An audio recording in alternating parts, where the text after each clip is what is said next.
Hello students, कैसे हैं आप। हम इलेक्ट्रोकेमिस्ट्री कर रहे थे और इलेक्ट्रोकेमिस्ट्री में मैंने आपको इलेक्ट्रोलिटिक सेल कराया था और इलेक्ट्रोलिटिक सेल की एक एप्लीकेशन बताई थी कि ये किस काम आता है। It is used to extract elements from the compound. ठीक है, और इस प्रोसेस को मैंने इलेक्ट्रोलिसिस बोला था। ठीक है, क्या बोला था? इलेक्ट्रोलिसिस। सो इलेक्ट्रोलिसिस क्या है? एक प्रोसेस है जिससे हम इलेक्ट्रिसिटी किसी सॉल्यूशन में पास आउट करते हैं किसी कंपाउंड के अंदर और उसमें से किसी एलिमेंट को एक्सट्रैक्ट कराने का काम करते हैं। तो क्या क्या कंपाउंड हम लें और उनसे क्या क्या एलिमेंट्स हम एक्सट्रैक्ट करा सकते हैं, वो आज हम लेक्चर में डिस्कस करेंगे। तो मैं वेरियस कंपाउंड्स आपको कराऊंगा जिसमें हम एलिमेंट्स का एक्सट्रैक्शन करेंगे। तो स्टार्ट करते हैं इलेक्ट्रोलिसिस। इलेक्ट्रोलिसिस क्या है? ठीक है, द प्रोसेस, ये प्रोसेस है, द प्रोसेस ऑफ एक्सट्रैक्शन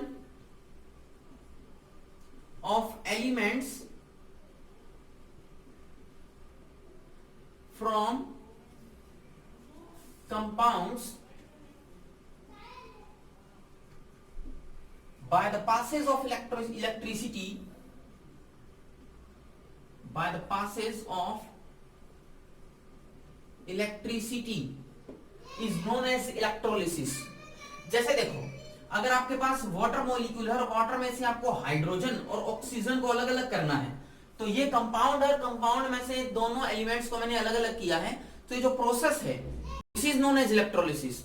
और इस इलेक्ट्रोलिसिस में कैसे सेल का इस्तेमाल किया जाता है? इलेक्ट्रोलिटिक सेल का इस्तेमाल हम करते हैं। तो किन किन कंपाउंड्स का मैं आपको आज एक्सट्रैक्शन कराऊंगा, उसको एक हम स्टडी कर लेते हैं। सबसे पहले मैं आपको कराऊंगा NaCl। ठीक है, NaCl के आपके पास दो केस आएंगे, वन इज मोल्टन स्टेट और दूसरा आएगा एक्वस स्टेट में। NaCl मोल्टन स्टेट में और एक्वस स्टेट में। एक्वस का मतलब NaCl के साथ वाटर भी प्रेजेंट है बीकर के अंदर। ठीक है, और मोल्टन स्टेट NaCl का मतलब है कि Na जो Cl है, सोडियम क्लोराइड, वो पिघली हुई फॉर्म में है, सॉलिड स्टेट में नहीं है, क्योंकि जो सॉलिड NaCl होगा वो अपने अंदर से इलेक्ट्रिसिटी कंडक्ट नहीं कर पाता है, एंड दैट्स व्हाई मैंने उसकी कौन सी फॉर्म ली है? Molten state. ये तो फर्स्ट केस करेंगे। दूसरा हम करेंगे सिल्वर नाइट्रेट AgNO3। ठीक है, AgNO3 में से सिल्वर का एक्सट्रैक्शन कराना है with the help of using platinum electrode. जो इलेक्ट्रोड ऊपर से डिप करेंगे तो प्लेटिनम का हो या फिर किसका हो? सिल्वर का, Ag का। ठीक है, ये दो केस करेंगे, platinum electrode and silver electrode. Third जो कंपाउंड आपके सिलेबस में, it is copper sulphate CuSO4। इसमें से कॉपर का एक्सट्रैक्शन कराना है using the platinum electrode and using the copper electrode. तो आपके पास टोटल 6 केस बनते हैं, NaCl extraction in the molten state and in the aqueous state, silver nitrate using the platinum electrode and using the silver electrode. Third one, copper sulfate using platinum electrode and using copper electrode. तो इन 6 में से आज मैं आपको ये पहले 2 case कराऊंगा और बाकी के जो 4 केस बचेंगे वो नेक्स्ट लेक्चर में करेंगे अपन। तो मैं आज NaCl का एक्सट्रैक्शन कराता हूं, एक्सट्रैक्शन ऑफ NaCl। तो स्टार्ट करते हैं प्रोडक्ट ऑफ इलेक्ट्रोलिसिस। और जो फर्स्ट इसका केस आएगा, it is NaCl in the molten state, molten NaCl। ठीक है, अब देखो NaCl एक कंपाउंड है जो कि टूटेगा, ब्रेक होएगा किसमें? Na plus and this is Cl minus. ठीक है, इन मोल्टन स्टेट। अब Na के ऊपर पॉजिटिव चार्ज है, तो पॉजिटिव चार्ज तो ये क्या करेगा? इलेक्ट्रॉन को गेन करेगा, और इलेक्ट्रॉन को गेन करेगा, दैट मींस कौन सी प्रोसेस होती है? रिडक्शन। और रिडक्शन कहां होती है? ऑलवेज कैथोड पे। इसका मतलब ये जो सोडियम प्लस है ये कहां जाएगा? कैथोड। जैसे देखो, मैं अगर डायग्राम से बनाऊं तो आपने ये एक बीकर लिया है जिसके अंदर आपने NaCl डाल दिया, मोल्टन NaCl, और आपने 2 बीकर लगा दिए और ऊपर से कनेक्ट कर दिया लाइक बैटरी ऐसे। ठीक है, तो एक रोड कैथोड की बनेगी, एक रोड किसकी बनेगी? एनोड की। सपोज करो मैंने ये ले लिया कैथोड और ये क्या ले लिया? ये टर्मिनल एनोड। ठीक है, तो जब Na प्लस आएगा तो Na प्लस कहां जाएगा? कैथोड पे जाएगा, और इलेक्ट्रोलिटिक सेल में कैथोड पे कौन सा चार्ज होता है? नेगेटिव। तो जो ये Na प्लस इस NaCl में से आएगा वो इस रोड के ऊपर जाएगा कैथोड पे, और वहां पर उसका क्या होगा? रिडक्शन। उसी तरह जो Cl माइनस है वो कहां जाएगा? अपोजिट चार्ज पे। ठीक है, Cl-, ये क्या करेगा, इलेक्ट्रॉन जो नेगेटिव चार्ज की फॉर्म में इसके ऊपर है वो इसको लॉस करेगा, and the loss of electron is known as oxidation, और ऑक्सीडेशन कहां होती है, एनोड पे। ठीक है, सो हम दोनों केस को डिस्कस करेंगे। Na+ कैथोड पे जाएगा, Cl- कहां जाएगा, एनोड के ऊपर। तो अब देखो दोनों टर्मिनल पे कौन कौन सी रिएक्शन पॉसिबल है। फर्स्ट एट कैथोड डिस्कस करते हैं। एट कैथोड, कैथोड पे क्या होगा, Na+ प्रेजेंट है, it will gain the electron and it will convert into sodium solid. ठीक है, and this process is known as reduction, इसको रिडक्शन बोलेंगे। और रिडक्शन कहां होगी, एट कैथोड, एट कैथोड। लेकिन जब आप एट एनोड आओगे, एनोड टर्मिनल पे, वहां देखो क्या होगा, Cl- है, नेगेटिव चार्ज है, क्या होगा, it will loss it's electron, और इलेक्ट्रॉन लॉस करने के बाद ये किसमें कन्वर्ट हो जाएगा, Cl में, like this is electron. But ये Cl एक एटम आया है, ठीक है, ये Cl दूसरे किसी Cl एटम से कंबाइन करेगा and both will convert into Cl2 and this is in the gaseous form. यहां पर सोडियम किस फॉर्म में आया था, सॉलिड फॉर्म में एट कैथोड, और यहां पर एनोड के ऊपर Cl2 किस फॉर्म में आया, गैसियस स्टेट में। देखो इस एनोड के ऊपर दो प्रोसेस हुई। फर्स्ट में क्लोरीन माइनस ने, जो क्लोराइड आयन है, इसने एक इलेक्ट्रॉन लॉस किया, क्लोरीन एटम बनाया, और ये दो क्लोरीन एटम आपस में कंबाइन करके Cl2 गैस का एक मॉलिक्यूल बनाते हैं। तो ये एनोड के ऊपर दो प्रोसेस होती हैं और कैथोड पे इसमें सिर्फ एक ही प्रोसेस होती है। ठीक है, कौन सी, सोडियम सॉलिड में कन्वर्ट हो जाता है, sodium+ by the loss of electron. So आपको याद रखना है कि कैथोड पे क्या बनेगा और एनोड पे क्या बनेगा। सो इसका मतलब अगर मोल्टन NaCl का इस्तेमाल करते हो तो आपके पास कैथोड पे सोडियम आएगा और एनोड पे कौन सी गैस आएगी, क्लोरीन गैस। ठीक है, ये आपको याद रखना है। दूसरा केस स्टार्ट करते हैं, एक्वस NaCl। दूसरा case that is aqueous NaCl। NaCl भी है along with water aqueous state में, so it is aqueous NaCl का इलेक्ट्रोलिसिस करते हैं। सेकंड केस, अब देखो जैसे आपके पास बीकर है और इस बीकर में आपने NaCl लिया है in the aqueous state. Aqueous state का मतलब NaCl के साथ क्या प्रेजेंट है, वाटर, और हमने वही दो इलेक्ट्रोड लगाए, दोनों को कनेक्ट कर दिया with the help of battery like this. ठीक है, सो एक टर्मिनल एनोड आएगा, एक टर्मिनल कैथोड। सपोज करो मैंने टर्मिनल कैथोड लिया है and this is terminal known as anode.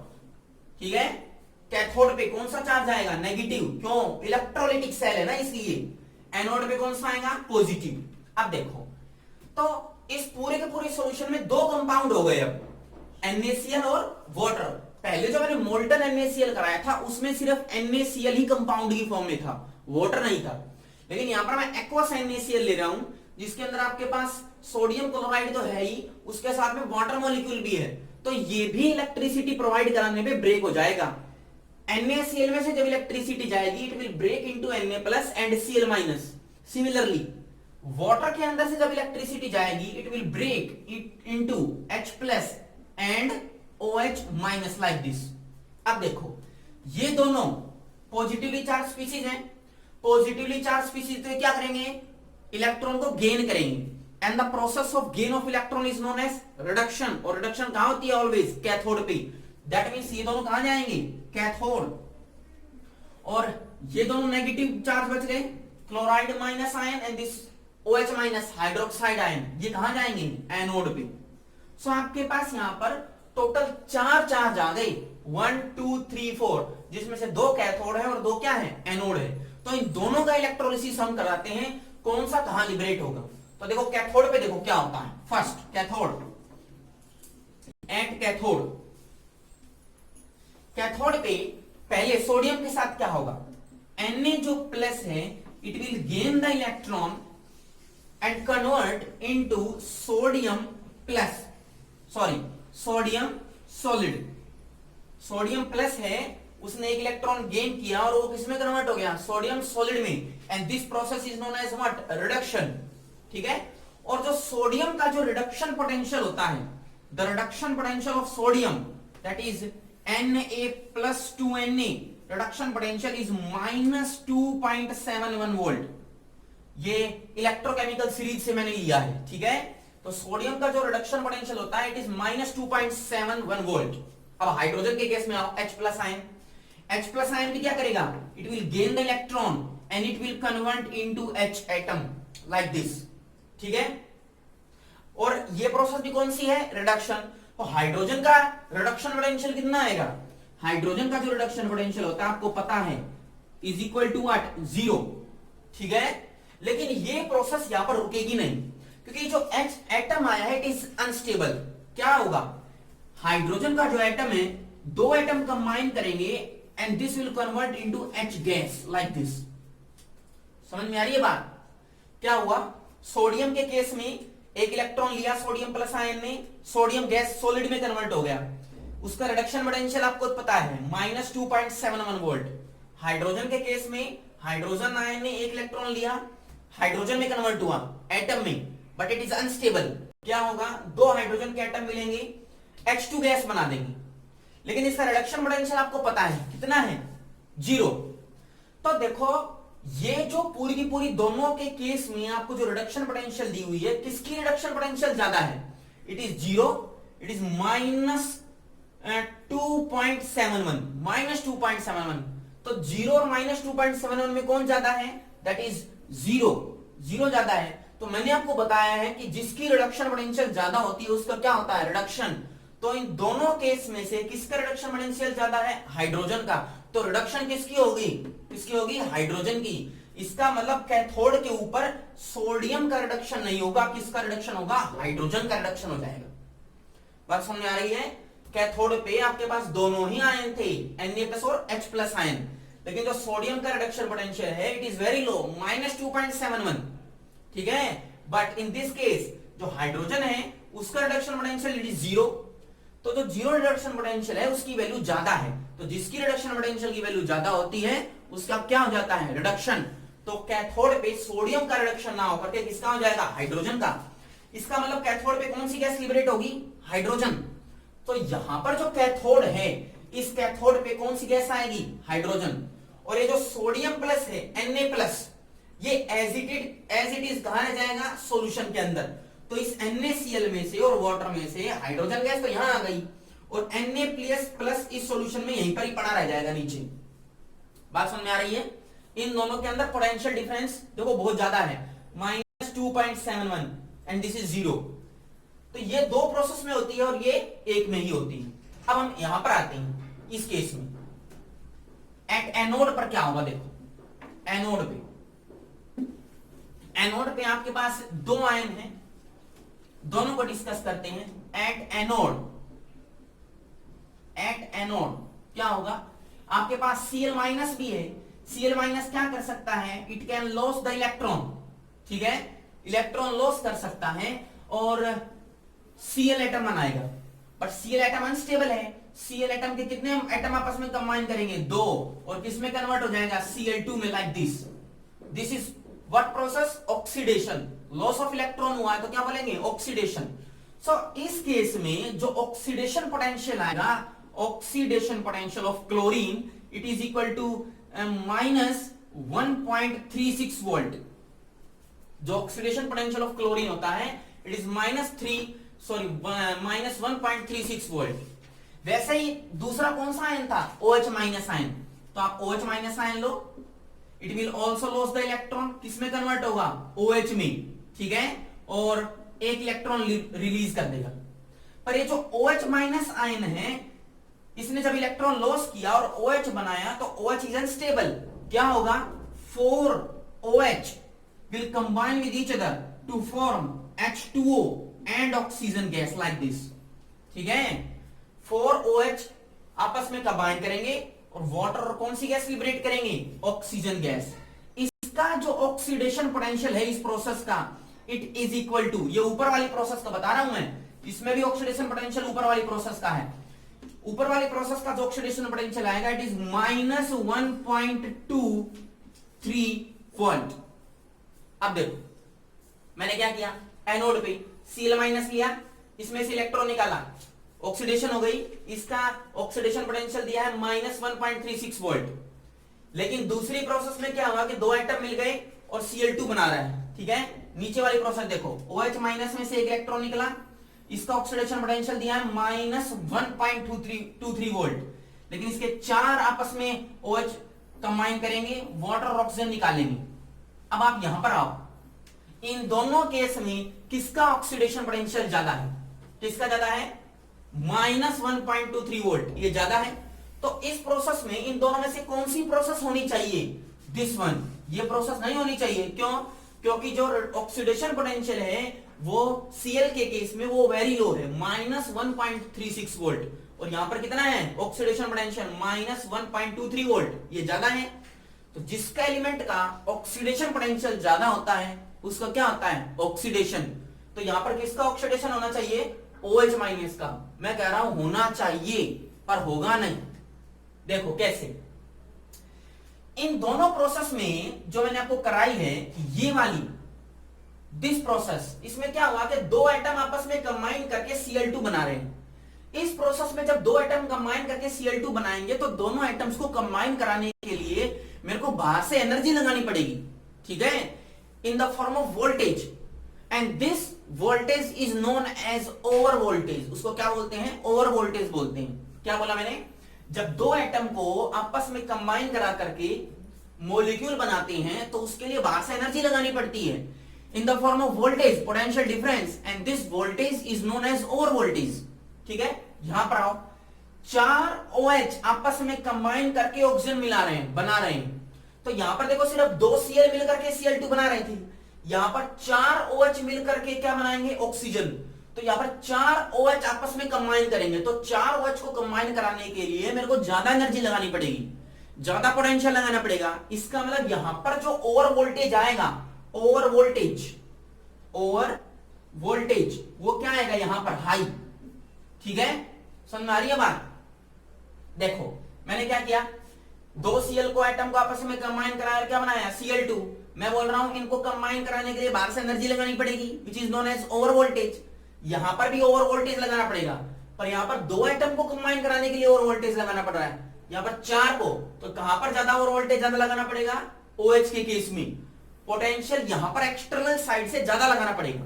Suppose करो आपके पास अगर 1 मोल है, उसके लिए आप 0.1 वोल्ट बाहर से लगाते हो ओवर वोल्टेज, तो 2 मोल के लिए कितने लगाओगे? 0.2 बाहर से लगाओगे। इधर देखो, अब इधर देखो, यहां पर दो Cl हैं जिनको कंबाइन करा करके आपने Cl2 बनाया, तो 1 मोल के लिए बोला 0.1 वोल्ट बाहर से लगा रहे हो।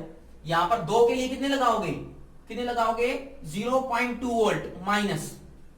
बात समझ में आ रही है? बाहर से जब वोल्टेज लगाएंगे एक्सटर्नल साइड से, उसको माइनस में लेंगे, ठीक है। अब यहां पर देखो, यहां पर चार OH आपस में कंबाइन कर रहे हैं, एक OH के लिए 0.1, चार के लिए कितनी आएगी? -0.40। अब दोनों को जोड़ो जरा, देखो कितनी आती है। यहां पर दोनों को जोड़ेंगे तो कितना आएगा? इट इज 3, 6, 1 माइनस, ऊपर वालों को जोड़ो कितना आएगा? It comes out to be -1.56। अब बताओ कौन सी ज्यादा कौन सी कम? ऑक्सीडेशन पोटेंशियल किसका ज्यादा है? -1.56 का। तो इसका मतलब ऑक्सीडेशन पोटेंशियल -1.56 ज्यादा हो गया, यहां पर -1.63 कम हो गया। तो अब बताओ किसका ऑक्सीडेशन होगा? क्लोरीन का, ठीक है। पहले जो मैंने आपको कंडीशन बताई थी उसमें किसका ऑक्सीडेशन होना चाहिए था? OH माइनस का, क्योंकि उसका ऑक्सीडेशन पोटेंशियल ज्यादा था। पर कह रहा है कि जो दूसरी प्रोसेस आई which is known as secondary process, जिसमें आपके पास चार OH आपस में कंबाइन करके ऑक्सीजन गैस बनाएंगे, उस रिएक्शन को कराने के लिए मेरे को बाहर से एनर्जी लगानी पड़ेगी in the form of voltage which is known as over voltage, ठीक है। और वो चार OH को लगाने के लिए ओवर वोल्टेज ज्यादा लगानी पड़ेगी, और जितनी ज्यादा आप ओवर वोल्टेज लगाओगे तो ये प्रोसेस नहीं होगी, ठीक है ना। क्योंकि जो वोल्टेज कितनी चली गई है? -1.63। यहां पर वोल्टेज देखो कितनी गई है? -1.56। तो ज्यादा कौन हो गया? ये वाली वैल्यू। तो इसका मतलब एनोड के ऊपर कौन सी प्रोसेस हो जाएगी? क्लोरीन वाली। क्लोरीन ब्रेट होगा, ऑक्सीजन गैस लिबरेट नहीं होगी। अब इधर आओ, आपने क्या किया? आप देखो यहां के केस में कैथोड पे कौन आ गया था? हाइड्रोजन। एनोड पे कौन आएगा? Chlorine. Like this, chlorine gas आ गई। OH माइनस, ये वाली रिएक्शन होगी नहीं, तो सॉल्यूशन में कौन रह जाएगा, OH माइनस। तो देखो ले आओ, यहां पर कौन हो गया, OH माइनस रह गया। तो जो NaCl और वाटर में आपने इलेक्ट्रोलिसिस कराया, उसमें कैथोड पे कौन आया, हाइड्रोजन, एनोड पे कौन आया, क्लोरीन, लेकिन सॉल्यूशन में कौन रह गया, Na+ एंड OH माइनस। ठीक है ना। तो ये जो Na+ और OH माइनस आपस में दोनों कंबाइन कर जाएंगे और क्या बनाएंगे, NaOH। और NaOH क्या होता है, इट इज ए बेस। इसका मतलब ये हुआ कि सॉल्यूशन जो है इलेक्ट्रोलिसिस के बाद कैसा हो जाएगा, बेसिक हो जाएगा। समझ में आ रही है। मैंने क्या कराया, एक्वस NaCl का इलेक्ट्रोलिसिस कराया। तो कैथोड पे कौन लिबरेट हुआ, हाइड्रोजन। एनोड पे किसको लिबरेट होना चाहिए था, ऑक्सीजन को, पर लिबरेट नहीं हुई ऑक्सीजन। क्यों, due to a concept which is known as over voltage. और ओवर वोल्टेज की वजह से कौन लिबरेट हुआ, Cl2। सॉल्यूशन में कौन रह गया, OH माइनस। तो Na+ और OH माइनस दोनों मिलकर क्या बनाएंगे, NaOH, और सॉल्यूशन कैसा हो जाएगा, बेसिक। तो ये कई बार ऑब्जेक्टिव में क्वेश्चन पूछ लेता है कि अगर आपके पास एक्वस NaCl है, उसका आप इलेक्ट्रोलिसिस कराते हो, तो इलेक्ट्रोलिसिस के बाद कैसा सॉल्यूशन बचेगा, बेसिक सॉल्यूशन। और बेसिक सॉल्यूशन की pH क्या होती है, हाई, 7 से ज्यादा आएगी। तो क्वेश्चन पूछ सकता है कि pH क्या आएगी, मोर देन दैट ऑफ 7 आएगी। अब एक चीज और देखो कि कैथोड के ऊपर हाइड्रोजन आया है, एनोड के ऊपर क्या है, Cl2।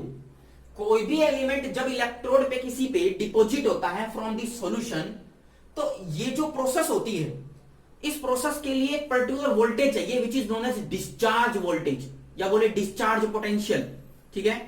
अगर हाइड्रोजन यहां पर आ रहा है कैथोड पे, इसका मतलब जो हाइड्रोजन की कैथोड पे आने की टेंडेंसी बहुत तेज है, जल्दी से आ रहा है, फास्ट आ रहा है।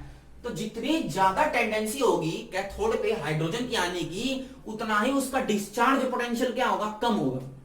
जैसे आपने सरफेस केमिस्ट्री में कोएगुलेशन पावर और कोएगुलेशन वैल्यू को डिस्कस किया था ना, वैसा ही कुछ कॉन्सेप्ट है ये। क्या कह रहा हूं मैं, डिस्चार्ज पोटेंशियल क्या है कि जितनी टेंडेंसी हाइड्रोजन की जल्दी आने की होगी, उतना ही डिस्चार्ज पोटेंशियल क्या होगा, कम। डिस्चार्ज पोटेंशियल का मतलब यहां पर आने की टेंडेंसी क्या है। अगर जितनी जल्दी यहां पर आएगा, इसका मतलब कम पोटेंशियल चाहिए यहां पर आने के लिए, तो डिस्चार्ज पोटेंशियल क्या है, कम है। तो यार आपको दो चीजें याद रखनी है। जैसे मैंने यहां पर आपको कैथोड और एनोड का केस कराया, तो देखो एक बार, ये कैथोड का केस था, तो सोडियम और हाइड्रोजन, सोडियम का रिडक्शन पोटेंशियल -2.71, तो रिडक्शन पोटेंशियल कम है, तो डिस्चार्ज पोटेंशियल क्या हो गया, ज्यादा। इसका मतलब जो डिस्चार्ज पोटेंशियल है, discharge potential is inversely proportional to electrode potential. चाहे से वो ऑक्सीडेशन में हो, रिडक्शन में हो, कोई बात नहीं, इलेक्ट्रोड पोटेंशियल जनरल टर्म ली है मैंने। यहां पर देखो, रिडक्शन पोटेंशियल यहां पर कम है, सोडियम का रिडक्शन पोटेंशियल क्या है, कम। रिडक्शन पोटेंशियल कम, तो डिस्चार्ज पोटेंशियल सोडियम का क्या आएगा, discharge potential of sodium high.